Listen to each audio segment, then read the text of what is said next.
You're tuning into Black and White Sports on YouTube. The no-holds-barred truth on sports. The main event starts now. I'm back. Rodrians for our Black and White Sports. We're going to talk about Tua Tagovailoa. As we know, last night we saw Tua suffer one of the worst, what looked to be head or neck injuries I can remember on the field since I'm old enough to remember Mike Utley literally being paralyzed on the field. Detroit, I think it was 1991. I was watching it live. I was a kid. That's the worst thing I've seen since, with the fingers stuck in the air. I know a lot of people were like, well, why are they showing it? Well, you know, it is part of the game. It's compelling. It certainly made an impact on the broadcast. There's no doubt about that. And everybody this morning, and even last night, but everybody this morning is really up in arms. And they're up in arms because there was a feeling going into that game, a very loud feeling, that the Dolphins should not have been playing Tua because of what happened on Sunday. And people have been baffled by the fact that supposedly the NFL did an investigation of the Dolphins of what happened Sunday, saying he did not have a concussion and did not have a head injury. And you might be like, what happened Sunday? Okay, well, here's what happened Sunday right here. Let's take a look at this. I'm going to mute this so they don't nail me. Now watch him. Whoop. Oh, look at him. Look at him. I mean, he got nailed, okay? I mean, there's just no way. There's no way. So he came out, and the Dolphins checked this out for and this is Emmanuel Acho that tweeted that out. So the Dolphins investigated that, right? And they came back and said, well, he's got a back injury. And everybody's like, wait, what? A back injury? So the NFL investigated it, all right? There was enough suspicion around that for the NFL to look into that, okay? And the NFL come back and said, no, I think he had a back injury. Okay, well, flash forward to last night, and this is what you got after the hit. I mean, look at his hands, right? I mean, it's a terrible situation, and it's got a lot of people wondering, what the F? I mean, why was the kid on the field? I mean, look at that. That happens when there's something neurological. I mean, some kind of neurological situation. It causes the hands to do that.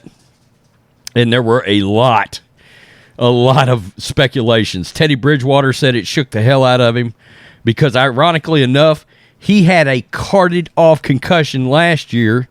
Teddy did, against the Bengals. I mean, and then he had to come in last night, and he said, you know, I was shook by it coming in. Now, let's get to the PA, because DeMaurice Smith, they're going to come after the Dolphins on this. I can tell you right now.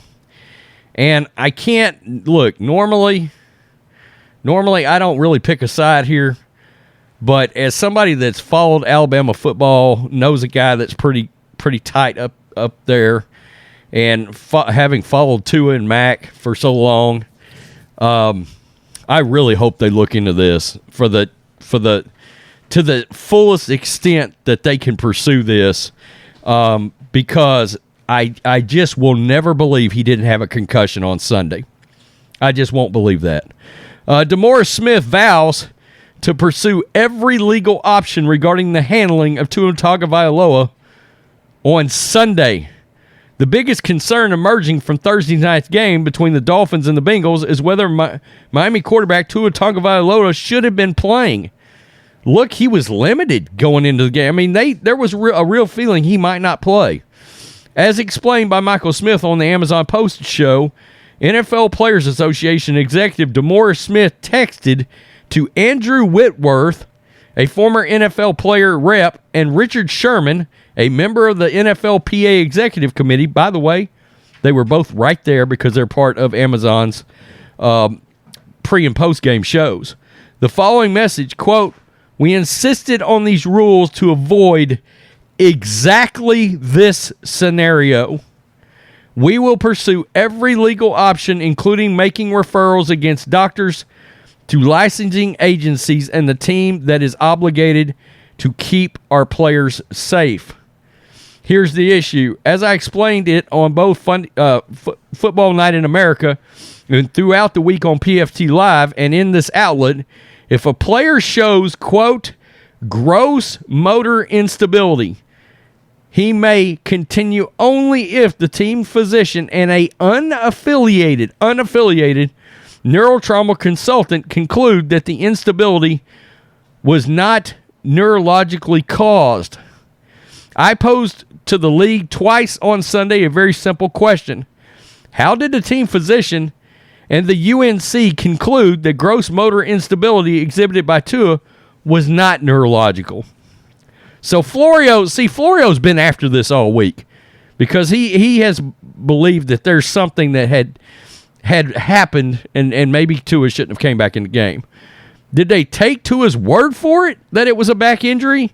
Did they carefully study the know it when you see it video that the wobbling and the wooziness was not the result of a head injury? Question mark. Did they do something else?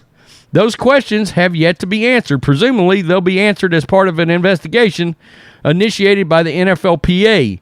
They need to be. It doesn't matter if Tua was cleared every possible cognitive test they administered.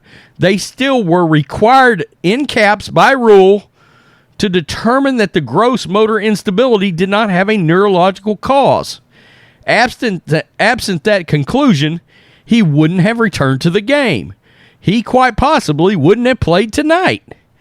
Even if, as it appears, Tua will be fine, that doesn't diminish the concern. The goal is to prevent a player who had one head injury from having another. The consequences can be devastating for a player. They can, frankly, be fatal. It's important for anyone who enjoys and or profits from the game to care about the health and safety of all players and to be vigilant in ensuring that the rules aimed at protecting the players are honored, even if it means that the player won't be available to return to a big game or play in another big game 4 days later. Those are the stakes. Tua managed to avoid a serious outcome. Unless this potential flaw in the protocol is rectified, the next player may not be so fortunate. Or the next one. So that tells you right there. So I guess Tua, I know he traveled back.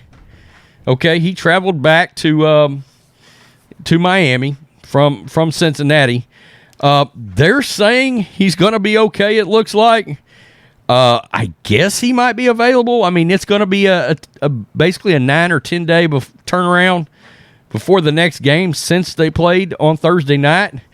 So I don't know if he'll play the next game, but it's clear DeMaurice Smith, and that's an entity I don't really have anything productive to say about on a positive note.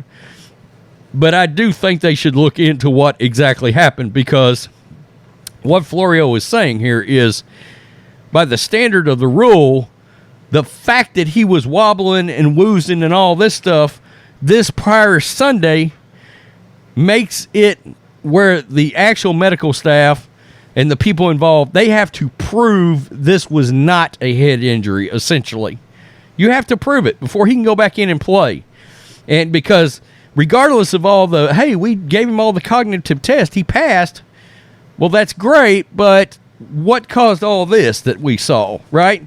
And the suspicion the whole time was the back did not do that. It was the head. And then you had what happened last night, and that was what I was thinking as it was happening. I was like, wow, the NFLPA put these rules in place to specifically avoid exactly what happened on national television last night, to stop that exact situation. And it still didn't stop it. And I think DeMaurice Smith's point is, the only way that rule doesn't work is if there's a breakdown with people administering the rule, is probably what he's thinking, right? So, man, it's crazy. It's crazy that, he left the hospital last night. He left the hospital, I believe, before the game was over. And then it looks like he's going to be playing, because initially, me and John was talking when this injury happened. And we were both like, John was like, oh crap, man, he's going to be gone a while. And I was like, I think he's gone the rest of the season. You know, I was like, I just don't think they can let him play. I don't know how this is going to turn out. And I mean, it looked like it could have been a lot worse than it ended up being. So we're glad. I'm glad for Tua. You know, him and Tua, Jalen Hurts, Mac, they're all in the league. Like I said, I follow Alabama football real close. So, wow, unbelievable. Peace. I'm out. Till next time. Thanks for watching the show. Be sure to like, comment, and subscribe. Be sure to tune in next time on Black and White Sports.